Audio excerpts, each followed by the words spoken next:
Welcome to the Archetypal Mosaic. This is Mikhail Tank. This is a very special episode, part 2 of the Yma Sumac Series. On the phone, I have the former personal assistant and confidant and webmaster for a website, which is Yma-Sumac.com, Damon Devine. Welcome to the show. Hi. Good to be here. Damon, let's set a lot of things straight. First of all, on your website, I just want to let people know the website again is Yma-Sumac.com. You can read her timeline, her official timeline. You can shop for official images and also get unreleased music. Those are some of the things available on your website. Can you talk a little bit about your website and how you came about building that in honor of her? Yes, well, we've been friends for years, from 1997,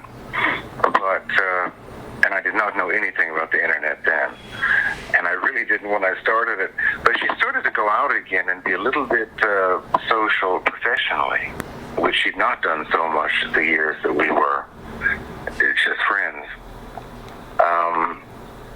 And so I thought I should make a website where people can have access to her, because she was sort of a mysterious character and impossible to get a hold of, at least from the general public.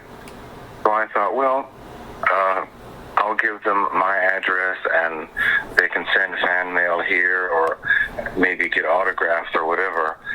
So that changed everything immediately, and I had no idea what I was doing technically at all. So I did it by trial and error totally.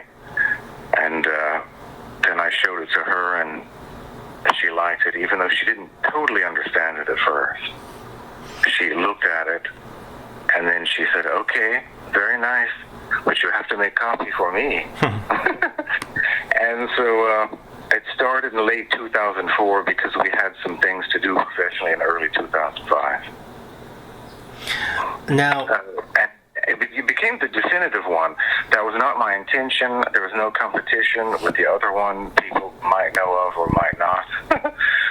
It just happened. When you have access to her, naturally, that's going to become the more popular one. But that was not my original intention. well, your website has stood the test of time, and it's a beautiful website. Let me ask you this. So Yma, she definitely signed many things for the website. She signed a couple of things for me, and she always did the comma between a year. So like 2006 would be 2,006. How did she come about doing that? Because she's the only celebrity I know who did that. It was so cute. It was just one of her cute quirks. She always told us she was right no matter what. And so she would say, well, if it's 2,000, naturally there's a comma. And then the rest, so she would say, see, the men don't think of these things. So that became sort of everybody noticed it, and it was just a cute thing. Now let's talk about her languages and her octaves. A lot of people wonder, on David Letterman he said 5, but I believe it was more than 5. I mean, how many octaves would you say Yma Sumac had? On a normal day or night, she had 4.5, and when she was feeling very well and energetic and rested and exercised vocally for a while, she would have 5. Okay. Now, what about the languages that she spoke? She's an Incan princess, as mentioned on your website. She's the youngest of the children, and her mother's side was connected to the last Incan emperor. How many languages did she speak, and what were they? Well, in real life, she spoke Spanish first, and then English. As her English accent, her Spanish accent when she was speaking English is very heavy, because although she did live here for 63 years in Los Angeles, she was touring the whole world constantly, so she never had time to totally master English the way somebody does. She was just 23 when she came here, but she never got it. When she would sing in English, sometimes it was very hard to understand what she was saying. But actually spoken, was Spanish and English, but she learned Russian and Italian, and she memorized the Quechua lyrics. And did I say Italian? Yeah, you did. You did. Mm-hmm. Those are the ones that she sang in, and I assume she did it pretty well. Now, when you say that she memorized Quechuan, was that not a natural language for her when she was born? Was it Spanish that they spoke in the family? All right, I'm glad you asked that, because people like to argue with me, and they should never. Because I heard everything from her own mouth, and if she would love to brag, even though she was very humble in public, so she would have loved to have bragged about knowing that. Mm-hmm. But she said no. She did not speak the Quechua language, but she memorized it, that Vivanco, the composer husband, did know it and was proud of it. He was the one that was really pro-Peruvian, but he also knew it could be a good marketing tool because white Americans thought it was exotic. But so she learned the lyrics in Quechua, but she didn't understand most of what she was actually singing. You know, when she went to Russia, I wasn't born, but my grandparents were amazed by her on the radio. I remember them telling me many years later. And I know that she was treated with exceptional respect, which she deserves to this day and for many centuries ahead. The question I have for you about the Russian time is she was there for a very long time, and that experience when she was so respected and dignified, what did that do for her? Aside from helping her with her taxes, like it says on your website, what did it do for her spirit, for her professionally? That's a wonderful question that nobody's ever asked, and may not ever again. She knew she was a diva from the way people saying, "Oh, you're so beautiful and sing so great," etc. But Russia is when she was treated like actual royalty. And she was there for 6 months. It was supposed to be a 2-week engagement, and it ended up being 6 months because they just could not let her go. And she had a private jet to take her from place to place. And every night, massive audiences. She played the Tchaikovsky Opera House and many other places. If you've seen the video clips from it, some people are rushing the stage. Mm-hmm. You know, I think that she came home feeling much higher than before, and she expected that same level of respect for the rest of her life. And that would be good for her and then bad for her. Yeah, it's hard to come down after something so grand and deserving. Because this town doesn't do that for really anybody. Right. They're more interested in who's in right now. And when she came home, even in that short period of time, new things had come along and things had changed a little bit. She was a little bit surprised. Let me ask you this. When she performed, especially as we know Chunsho, the Forest Creatures, which is some of the favorite, there's a music video for it, and she was just so spectacular. My question to you is, did she possess, or did the spirits of the Incan past come through her, along with the wildlife and the birds? I mean, she was almost like she was a force of nature, not only vocally, but spiritually. And how did she release and connect to such deep things? That I couldn't really know. Only she would know, I guess. Once she got going, though, she really could, sort of invoke all of those things. But that I couldn't really know so much. Damon, if you could choose, because sometimes there are virtual hologram shows, like some of them look okay, some don't. How would you feel if there was a future hologram show with Yma Sumac, like called The Forest Creatures or something? If it was that song, or something beautiful that she loved, like Montana, or even some of the ones from my CDs, like Claire de Lune, which she loved, and Queen of the Night, Aria, I would be great with that. What would disappoint me is if it was that Takirari and Go for Mambo and Malambo, that is the only 3 that people seem to remember so far as I can see outside of Juncho, I guess. But young people seem to have liked, I guess, what you would call the camp element, which she would hate that word, and I'm not so thrilled about it myself, because I don't see her that way, and she didn't either. If it would be one of those three, I would be a little bit disappointed, and I think she would too.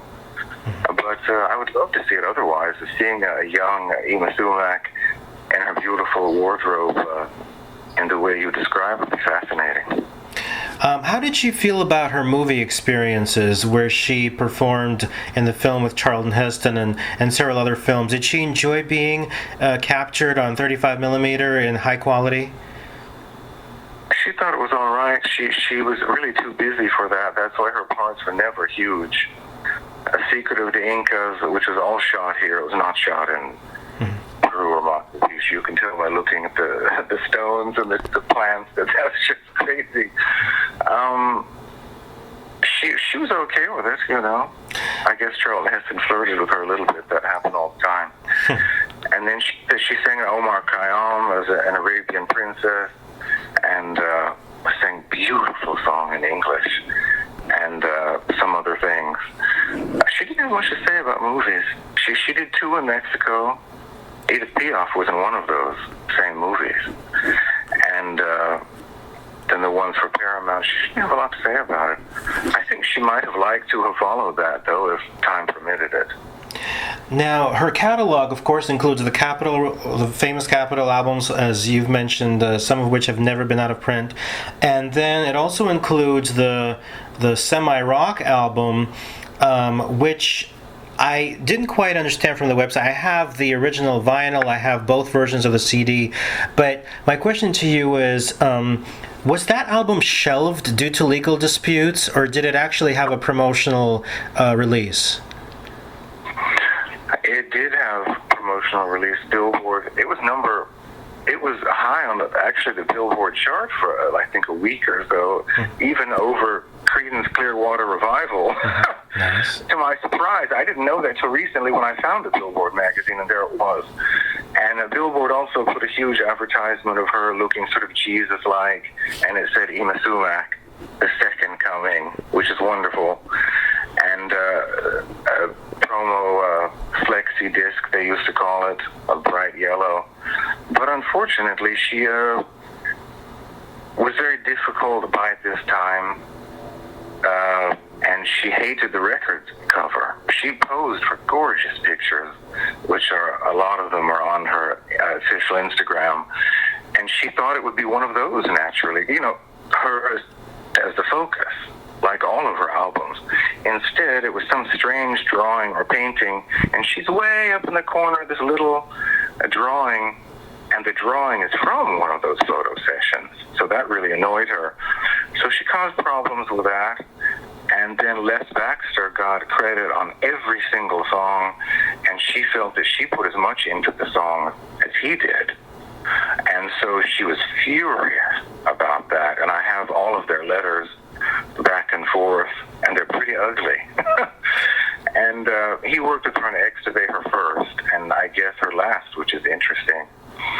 And so they just got sick of all the legal battles and uproar, and they just took it off the shelves about a year later. Do you think that significantly kind of ruined its possible mega success, or do you think that it helped create more of a cult following for the album?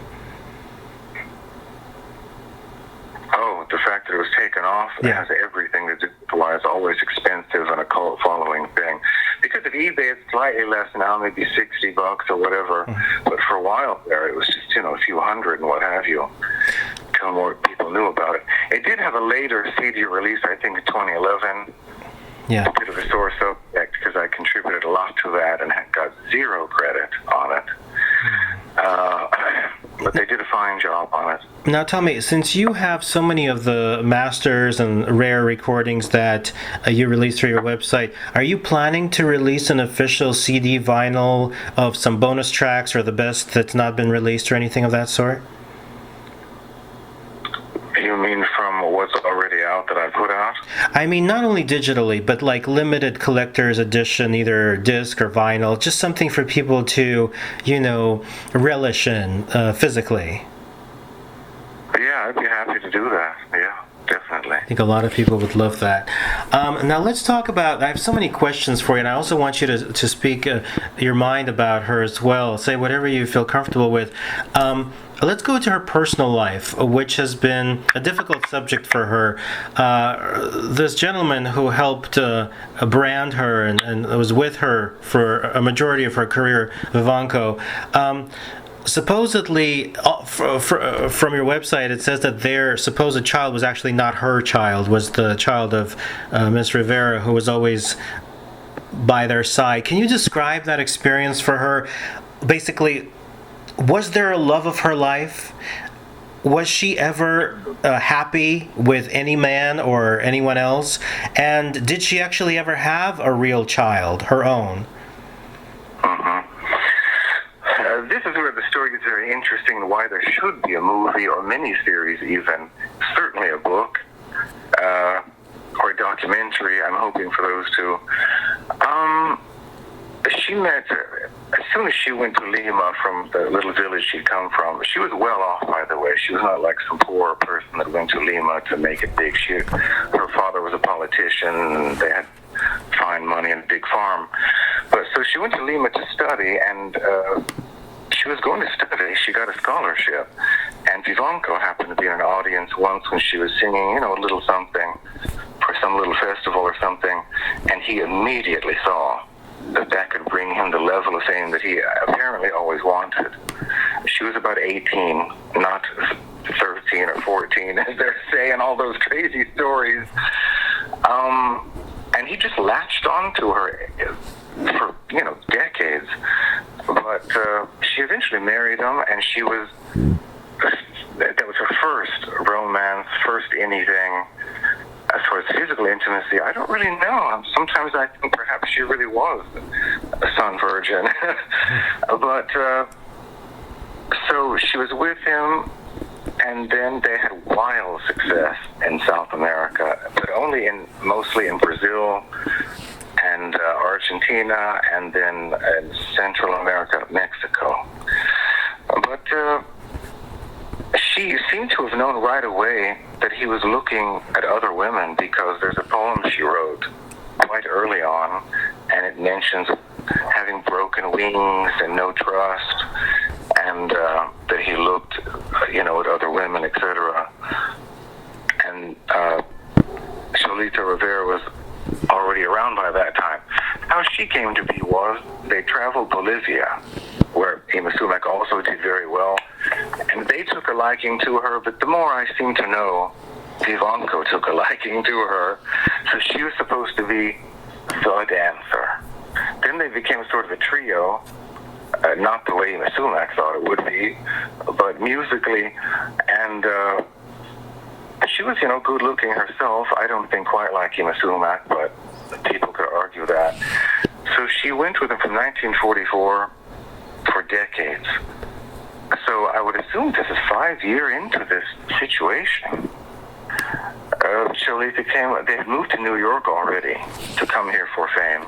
They had to start all over again, which must have been very difficult for Yma Sumac, who was such a huge diva already in South America. And so they lived in a house in New York, and Cholita, the dancer, comes up pregnant, being sick in the morning, stomach looking strange. Yma Sumac was not stupid. She figured that one out. And she hadn't been out of the house much, didn't know anybody. It was quite obvious.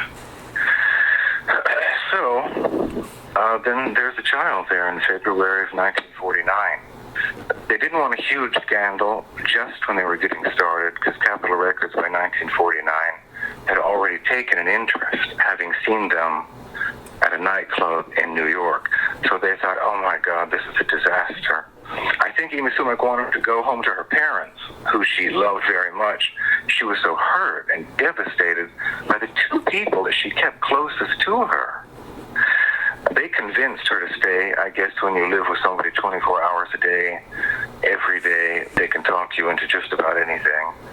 So over the period of 9 months, what it takes to have a child, they must have convinced her that this was going to be okay, and it was an unfortunate mistake, etc., but that she must say the child is hers to avoid scandal and people asking Cholita, where did this child come from?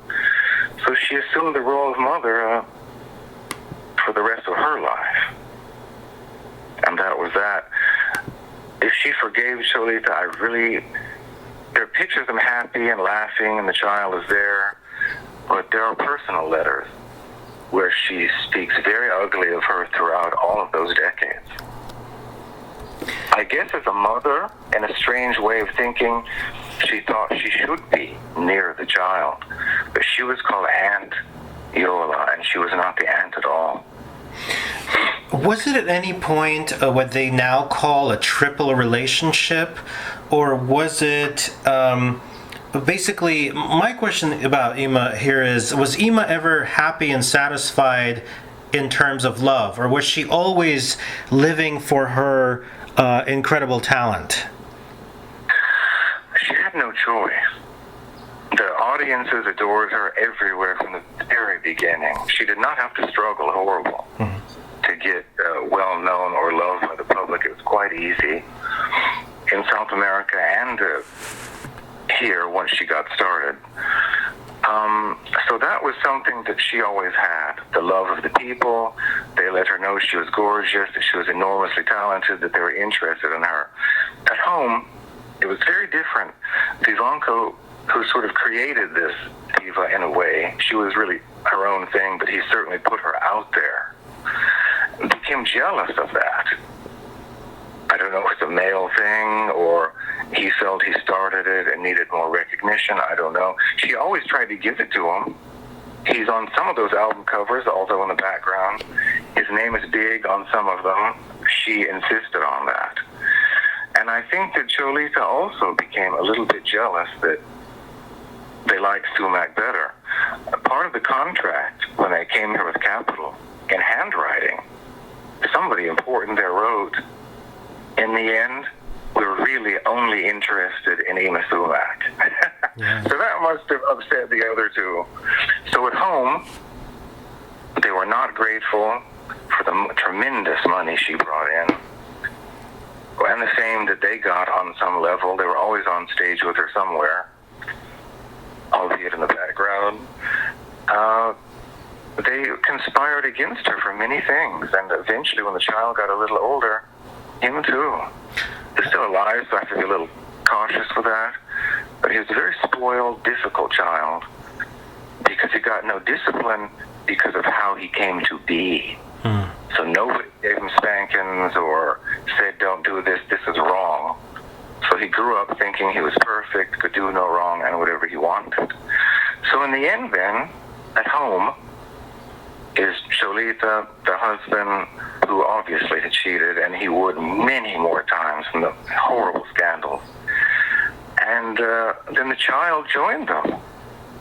And strangely, I don't know if it's a biological thing or what, but he felt closer to Vivanco and Cholita, and even wrote in a letter, I hesitate to be telling this here, but when he was about 18, he wrote in a letter, I hope you understand. I'm sure you're mature enough to understand that I love Papa and Aunt Yola more. And imagine that. She was not mature enough to understand that, by the way. She was deeply hurt. So at home, it was pretty horrible. And on the stage, she'd go out with the lights on her and all the people hysterical and rushing the stage. It was totally different than what was happening at home. Did she ever tell you, Damon, that perhaps after the Vivanco personal debacle with this family where she wasn't really appreciated, did she ever fall in love with somebody who actually loved her for her? I wish deeply that she would have. That would have changed everything in her later life. But no, she was with him from 18, and she kept him in her life, but not as a husband, for almost 40 years. Amazing. It's amazing to me her personality. She demanded correctly such respect, which she deserved from everyone for her tremendous abilities. But at the same time, she wasn't able to manifest the love that she wished for. It's an interesting thing that a lot of celebrities go through. It's a very strange thing. Well, I had wished that she would have moved on. She was about 48 or so when he was finally out of her life. And I wish that she would have. Many men flirted with her for all of those decades, but she was loyal to him in that way that he certainly was not to her. Let's talk. You know, it's a strange thing. Let's talk about some of her proudest moments. I want to ask you, what were some of her most, the things that she loved the most in terms of the records she released? And also I want to talk to you next about the 2006 trip back to Peru where she got the greatest honor of that country, the Order of the Sun. You went with her, correct? Yes. I'd like to discuss that trip. That must have been extraordinary. First of all, from her catalog, what were some of her most proudest moments? Well, what's interesting is it was the things that I put out that she was most proud of, that she sang live, that Capitol Records would not record, such as Claire de Lune, Queen of the Night, and other things. So she was very proud of those things. In Moscow Night, she loved to sing that at the end of a lot of concerts, but they wouldn't have that recorded. But a pride of her own work with Capitol, anyway, was Extabay and the Sun Virgin, Legend of the Sun Virgin. The rest she wasn't totally, overly excited about. Mambo, which everyone's totally insane over the last 10 years, and Think was her bestseller, just I guess because they assume that. She said to me in a rare moment of humility, I guess, she said, "Oh, darling, anyone can do that." Oh. Not like Yma Sumac, they couldn't, but she actually said anyone could do that. She was more proud of the operatic, beautiful things. So the first two albums. Now, okay, I see. What about the Chuncho, the Forest Creatures? Was she proud of that? Because that's just extraordinary. Yeah, and she sang that from 19... well, this is terrible, but I can't remember if it was from Extabay or Inca Takai, which there's 2 years between them. Inca Takai, it comes from there, yeah. Yeah, and she was proud of it. She sang that for years on TV and in concert. Yeah, she stopped that after the Russian tour. Everything changed after that Russian tour, I think. The Jivaro album, the Jivaro tribe are the famous headhunters. At the time that she released the record, and in the background of the covers, there's the headhunter tribe. Did she ever actually go up to where that was or may have been in the past? Did she ever have any kind of, let's say, because in the linear notes from Capitol, I believe that there's some, I don't know if it's true or a legend that they went to visit that site. Did she discuss that? Is there confirmation about the Jivaro tribe? Not by any stretch of the imagination. She was going through a hideous divorce. She was in Omar Khayyam. She put that record out. And I forgot what else was happening. There were many things happening that year. She wouldn't have had time or even the interest in that. That was Capitol's stuff that wrote on the back. However, many things they said about her in the very beginning, the Inca Princess, her association with animals, the animal kingdom, and many other things were true. That people think were myths, but they were true. However, the Jivaro thing, she did not go there, and I don't think she was very interested. I was surprised they thought that would be a hit at all, because it was very extreme for the time, and maybe even now. I love that. I love that when she screams, Jivaro! Now, Order of the Sun trip, 2006. She received the greatest honor of the country, or at least one of them, the Order of the Sun. As you mentioned on your website, she was slightly going through a mild dementia. You were with her on the trip. How was that entire experience? I mean, was she treated like the ultimate goddess, the ultimate celebrity that Peru has ever had? She was, so certainly. However, it was a little bit fleeting. Now, if you ask somebody else who's with us, I believe that you have, that person will see it completely and totally different than I do. That person did not know Spanish. I did at the time. I learned Spanish halfway through knowing her, and it brought us much closer.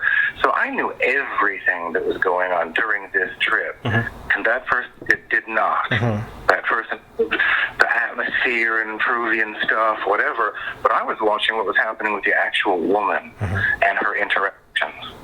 Dementia was genetic in her family with women. The mother had it. All three of her sisters, who were all near 100 years old at the time, had it. She didn't understand theirs, which was interesting. She said, "Darling, what happened to them?" Where she had the same thing. It was an unusual situation. She should not have gone on that trip. I did not want her to go, and I said it, and her, I suppose, manager at the time really wanted to go and see through. It's one place he'd not been. So I thought, well, what the hell, if we're going to do this, then I'm going to have to make up her face so she arrives like Yma Sumac that they're used to seeing. So I must go as well. Plus, I felt I had to protect her. I didn't know what was going to be happening there. So we went, and everything was fine for about 5 days. We were there for 2 weeks. I began to notice she wasn't really enjoying so much, and I began to notice that every single place there was suddenly had an award for Yma Sumac, and I thought, all these places in Peru have these awards to give out? Sounds more like Hollywood, and it's certainly not Hollywood environment.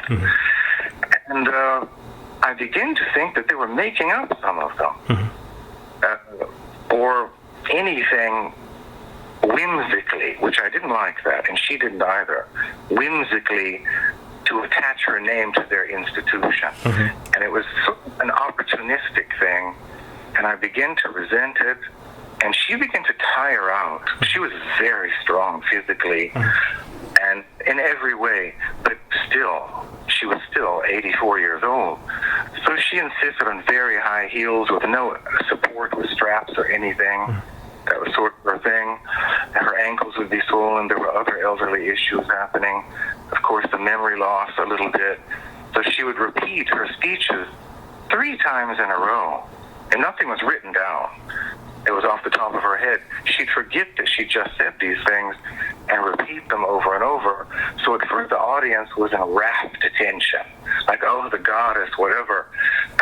We have one famous person, oh my God. And then eventually you'd hear these snickers in the audience, and me being very protective by this time, because our relationship changed through the year. I would get very mad about that, but I would be mad also at how she was put in that position. So they'd be snickering instead of the respect they'd had just 30 minutes before, because they realized she's an old lady in the end of it all, like our mothers or our grandmothers. Yma Sumac did not want to be seen as anybody's mother, and certainly not their grandmother.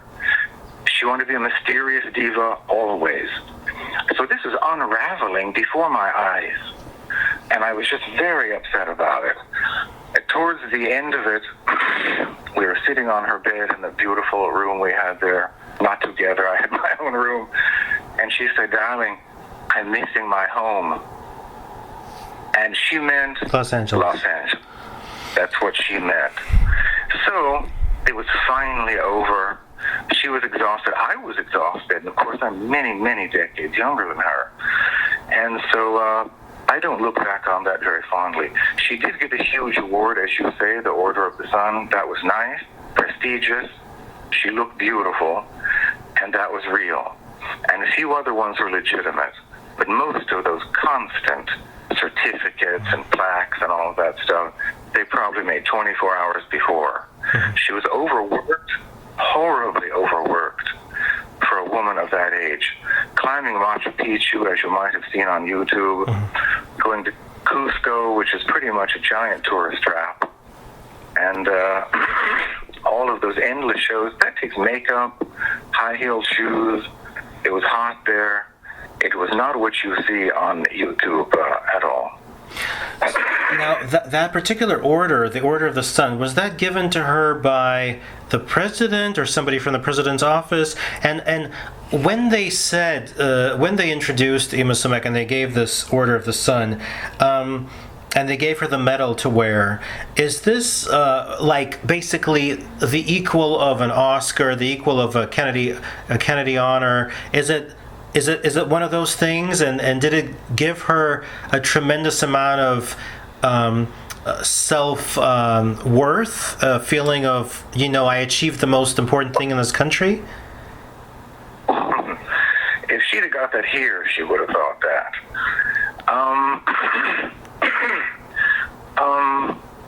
It's more like the Nobel Peace Prize or Person of the Year, or whatever, a Kennedy honor sort of thing. And I'm sure she was pleased about that, although the next day, did she remember it? I see. And about her dementia, was it... go ahead, sorry. So that was the thing. So it was more like that. And it was a young fan who told the Peruvian people who she was. Mm-hmm. Most of them even know. The rest of the world, yes. Peru, no. She was that their grandparents remembered vaguely, and the one who became an American citizen, then we didn't like her anymore. That's how she was remembered. So, that was that. Would you like to get some water? I think I would, yeah. Okay, I'll wait. But go ahead. I'll wait a bit. All right. So we're talking to Damon Devine about the extraordinary Yma Sumac, and this is part 2 of the Yma Sumac series for the Archetypal Mosaic. Yes, all right. Let me ask you, So, yeah, her dementia... Go ahead. Pardon me. Her dementia, was it intermittent? Did it come in and out? Was she fully awake and available and clear sometimes, and then other times the dementia was there, or was it a constant dementia? If you asked her a question, she could answer it and remember things from many years ago, just not a few minutes ago. Mm-hmm. It would escalate throughout the years. I think she got it quite early. I think she got in her late 50s or early 60s. By the time I met her, there were certainly signs of it by paranoia. But of course, now you know the story of her home life, all those decades. That's where the paranoia came from, I'm quite sure. I agree with you. So yeah, she could do interviews and what have you, but she'd repeat things because she couldn't quite remember that she'd said them already. But it escalated as the years went on. She could be very harsh sometimes. So there was at least 10 months where I did leave because she hurt my feelings. When I came back from those 10 months, much had happened. All very negative stuff. So I wanted to sort of bring her back to, where she was before, and that was pretty successful. Let me ask you this question. The Hollywood Forever, at one point she did a signing there, an autograph signing, and now she rests there peacefully. Is that accurate? Yes. That was a fiasco too, though, that Hollywood signing. Let me ask... Some Vivanco relatives came in and arranged that without my knowledge, or her manager's knowledge, or her handler's knowledge, and I just happened to have called her because she didn't remember to tell me about it. So I rushed over, made her up, and it was a very weird, unusual day of hundreds and hundreds of people there for autographs, and she was not prepared, I was not prepared, but the people were prepared, and it turns out that Vivanco does not have relatives in California. So that's very scary. That's why dementia, you have to really watch over the person. They could be taken advantage of. During that time, aside from this kind of unfortunate circumstance, because she was there previously and then she's laid to rest there, did she say anything about the location? Like, for example, she felt a spiritual connection to it, that she really liked it. Is there anything that kind of made you feel like she'd want to stay there for the rest of her, physical... I don't know how to even put it into words. No, not towards the very, very end. Now, because the dementia escalated extraordinarily after she went to the hospital. I don't know what medication they gave her, or it was after a certain operation. Once she had that, she was never the same again, ever, and reverted back to Spanish only, could not keep full conversations, etc. But she did have lucid moments, as you questioned me about. She did. And they asked her toward the end. She didn't really even know she was sick. So that made it easier, the dementia thing at least kept her from that knowledge. And they asked her, do you want to go back to Peru? And she said no. And they said, do you want somebody from Peru to come here to be with you? She said no. And they said, do you want to have your resting place in Peru? And she said no. So I chose Hollywood forever, where the legends are. Valentino, by that time, Vampira was there. She was a friend of mine as well. And Judy Garland's there now. They moved her from New York there a few years ago. I thought that's where she belonged. She did live in Hollywood most all of her life. She did find fame here. She was happy here. I mean, with her career, and I thought she should be here. Not in a grave in Peru where they would take a few pictures with her and then forget it. Let me ask you this. So, in this country, she was marketed and branded eventually as the Queen of Exotica. In Russia, she was seen as an exquisite natural talent. So in Peru, as you mentioned, she was seen as somebody who came and left and may have, disappointed them by not giving what people imagined for themselves, which really makes no sense. But my question to you is, everywhere is a reflection of the people that accept the talent. So here people saw her as an outsider who they saw as a strange oddity of a tremendous talent and beauty. And the amount of respect that she wanted and deserved. I've seen the video where she leaves the stage because somebody doesn't respect her at the moment. I mean, it all kind of matches and doesn't match in the sense that she very seldomly received the kind of respect that she really deserved for her tremendous talent, and other times she was seen as and treated as somebody who was kind of like a vocal freak or something extraordinary, but not clear, not branded clearly. How did that? Do you think that had a huge effect on her psyche, on her value of self as an artist, on being so underappreciated? She didn't see it that way at all. No, she saw the crowds all over the world, and she did believe herself to be the greatest singer in the world, which she said many, many times behind closed doors. She would never say that on camera. She played Carnegie Hall. She played the Hollywood Bowl, sold that out all the way up to the sky, because that's a huge venue. Louis Vuitton Stadium in New York, the Red Rocks in Colorado, that is just massive. So she saw it here. People don't know that now because they haven't seen the photos I've seen, the documents I've seen, and what have you. At the time, she was just massive with huge audiences. She even played the Deep South and sold it all out. If you can imagine the Deep South of Yma Sumac. So it wasn't quite like that. She was tremendously appreciated at the time. Okay. It was a little bit later when she came back from Russia, when so much changed, that they sort of saw her maybe as passé, and she realized certain things had changed, and she would have to make changes. She ditched the Peruvian stuff pretty much after the Russian tour.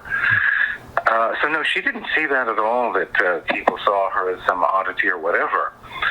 In the later career, and that terrible German TV show where she walked off that you mentioned, I don't think she was appreciated by the handler as she, and I don't think that person knew her history at all. I mean, Carnegie Hall and all those huge places, the Coconut Grove, the Ambassador Hotel, just wonderful, prestigious places. I don't think that he knew that. I think he thought, as you said, that she was sort of a camp oddity and that he could maybe get something out of that and give her a last hurrah. And it really shouldn't have been that way. She should have had a full orchestra and done a lot of the things she'd done before. When she had a chance to meet the greats like Maria Callas and Marlene Dietrich and Edith Piaf and stuff, how was her? I mean, they were kind of mutual fans of each other, but how did she feel being on an equal level to the best in the whole world? Was that important to her? In the beginning, she was just stunned by it. Because she was a child, of course, and Dietrich was doing the 1930s movies, and Jeanette MacDonald and Nelson Eddy, who she adored, and Grace Moore, somebody else she adored. She was just stunned that they knew who she was and were huge fans because she looked up to them, so that was a sweet thing. Later, she did feel on the same level and expected it. But she was always thrilled to meet people she admired. It could be Dionne Warwick or Doris Day or Peggy Lee, and she would be happy to meet them. Not starstruck at all, except for Dietrich. And was it important? It was absolutely important for her to be recognized by her peers, definitely. How would it feel for you and perhaps her family if she was to finally get a Lifetime Achievement Award from the Grammys? That was brought up, and I think you had a lot to do with that. We never had a chance to talk, but I was made aware of that. And I thought that was wonderful. But by that time, she was a little too ill, and towards the end, I was very ferocious, as everyone will tell you, protective of her because I wanted her to keep, and she wanted to keep the mystery, the beauty, etc., until, she was no longer in the world. And I just felt that I really had to do that for her and protect her in that way. So I didn't want her to go on the Grammy show and be seen as frail or having dementia or whatever, and people would think how sad or what terrible person let her on the stage like that. And let me tell you, and I don't want to talk ugly here, but if somebody else would have been in charge of that, she would have been on that stage in an awful, disheveled state. I simply wouldn't let it happen, so I said no. Got it. This is not possible. And they said, we understand. And I said, I don't think she'll live too much longer. Unfortunately, naturally, you'll have her at the end of the show in memory. And the woman said, well, of course we would. My God, you didn't even have to mention it. Time came and went, and I was livid. They did not include her in the 2008 Grammy people who passed away, and I was livid about that. Damon, how would you feel if she was to get that in the future, without... I would be very, very happy. Don't think I don't think about that, because I do. Okay. I would be very, very happy about that. Okay, great. And I would probably choke up because she would really have wanted that as well. That's good. I'll do my best. I used to be a voting member for the Grammys for many years, not at this time, but I'll do my best, and then I'm sure there'll be other people after me or along with me who will try to do it as well, because there's nobody like her. She's an extraordinary person, so she really deserves that. A few more questions as we begin to conclude the show. About her original family and the lineage to King Atahualpa. I'm not pronouncing it properly. Can you tell me a couple of things, including, did she have who was the closest person in her family that she confided in? Any of the other siblings, the brothers or sisters, the mom, the dad? And then also, did she ever discuss the lineage of the king, I can't pronounce his name properly, and how that kind of either gave her some kind of archetypal energy or any kind of historical value or anything like that? She was, from what I can see from all of these hundreds of personal letters throughout 60 years, she saved everything. She was very close to the mother and father, very. The others, perhaps not so much. Maybe a few brothers she was kind of close to, but everybody else is pretty much asking for money all the time once she became famous. So she sort of distanced herself. That's how she ended up so much only with Ivanka and Sholita and the child, and that ended up being the worst decision she could make. But as far as the Inca princess, she was the youngest, so I would assume she's the last. She didn't have any children, as we know. She didn't really discuss that so much, really, that part of things. Okay. Now, let's talk a little bit about her spirituality and maybe magical beliefs. Was Sumac, because I love witches, for example, did Sumac have any kind of spiritual beliefs, use of magic, anything of that sort? Religion? No, she was a student of metaphysics. So that, in a way, I wouldn't really call that the occult. I guess some people might argue that. She believed in sort of a belief system mixed with a little bit of science, the afterlife and things like that. Metaphysics, as she said. She actually said that. And she had many books on it. So organized religion was not necessarily her thing. And she certainly did not pray to any sun god. She hated the sun, actually. Okay. What about animals? Now, animals, were a huge inspiration to her. She also spent time helping animals during her time of self-reflection. How important was the animal kingdom and nature to her psychology and art? It was everything to her. And she had a bizarre Snow White type of relationship with them that would freak me out. I was there to see this sometimes, but we went to the animal shelter once, and the Doberman Pinscher dogs were viciously barking because they were scared, and their front teeth were showing and their ears back, and she was going to put her hand through the chain link fence, and I said, "Oh, no, don't do that." She said, "Darling, please." And I said, "Don't do that." She was all, "Please." And so she puts her hand in there with a dog with his front teeth showing, and all of a sudden, and she looked at it eye to eye. And not necessarily imperiously, but sort of like, "Come on now."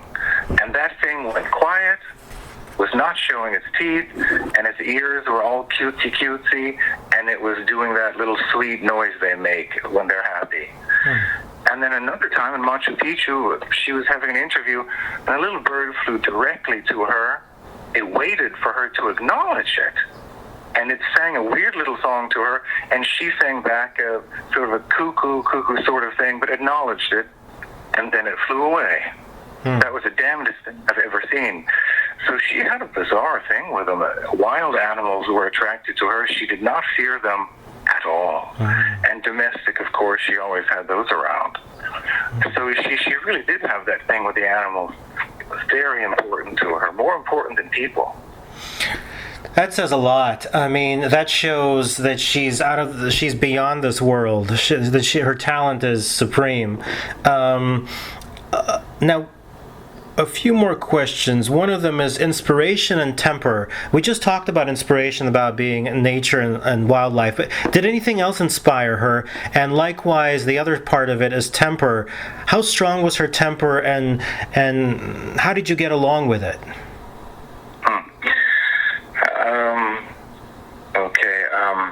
Her inspiration, really, she claimed to not really have much outside of the wilderness and forest creatures. But opera naturally played some part there, obviously.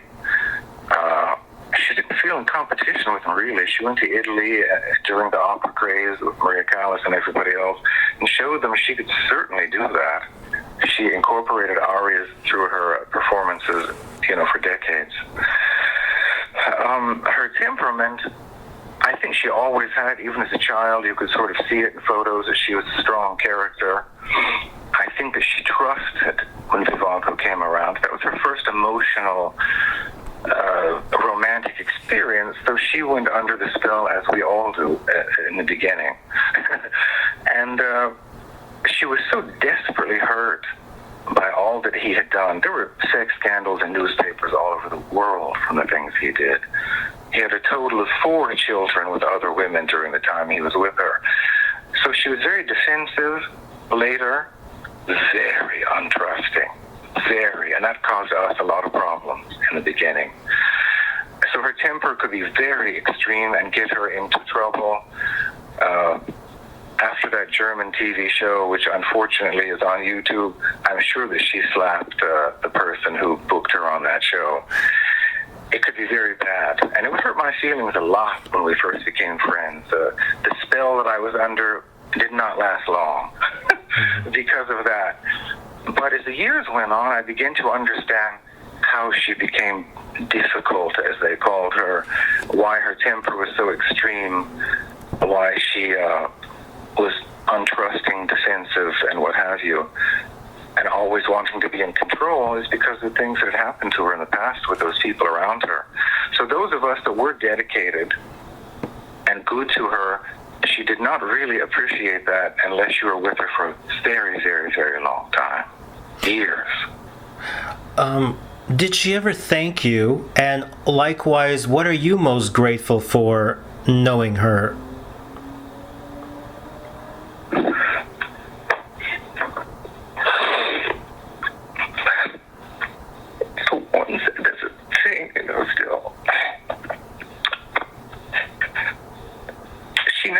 Unconditional love at all, and I think it would have been a very sad thing to live such a long life and not know it. So I think that's where I came in. I did not see her as a music machine like so many other people, and saw the woman and all that she contributed to the world. So it was important to me that she not leave here without knowing unconditional love, at least from one person, one loyal person who would ferociously defend her and protect her. That was me. So at least she didn't leave the world without that. So if I accomplished anything, it was that then. I'm proud of that. For me, the same. She would protect me if she needed to, and I didn't have any family, she didn't either, so we bonded very close from that. So I'm grateful that I had somebody, to be close to me that was like family. I hadn't really known that before very much. That's beautiful. Is there anything you'd like to share with the audience or tell them that I haven't asked about? And please take your moment. Take some time. I think with the opera community, she felt an outsider and felt they never took her seriously, and I agree with that because I'm still seeing it. As much as I try to push that part, they don't seem to be having it, except the opera diva lovers that sort of accepted her the last few years because of Instagram. I think that it was very important for her to be taken seriously as an artist. I don't think she quite liked some of the things she saw in the later years because the caliber of what she was booked for was not as she'd seen before. I think that was the most important thing for her to be taken seriously and appreciated. And I certainly take her seriously and appreciate her. Everybody that I know that is understands true art feels similarly to that I know personally. And in my opinion, there's nobody like her. There will never be anybody like her. I mean, she's one of a kind, and the fact that you had the pleasure and the privilege and also the pain to spend so many years with her is a great testament to just the beauty of human relationships and also what makes this interview so special. So I thank you for that. Yes, thank you. I'm glad to be able to share these things finally. And audience, again, please go to Damon's official website for Yma Sumac, which is yma-sumac.com. And again, you can read her bio, purchase her unreleased music, and purchase some authorized photographs. Is there anything else about your website that you'd like to share with the audience? The timeline. It's the most accurate timeline, period. What you see there is absolutely accurate. It's not like Wiki, which has a bunch of nonsense on it. Yeah, I'm not a fan of Wikipedia either, believe me. Anybody can go there, do whatever they want, mix it up. Yeah, I'm glad that you have your own facts on there. That's very important. I'm not a fan of Wikipedia. Damon, thank you so much for being on the show. And again, audience, please visit the official website, purchase the beautiful music and photos, and let's keep Yma alive. Is it Yma Sumac? Am I pronouncing it properly? That's right, Yma Sumac, yeah. May we keep her energy and her art alive for the rest of time. That she would like, especially. Good. I would too. Thank you so much, Damon.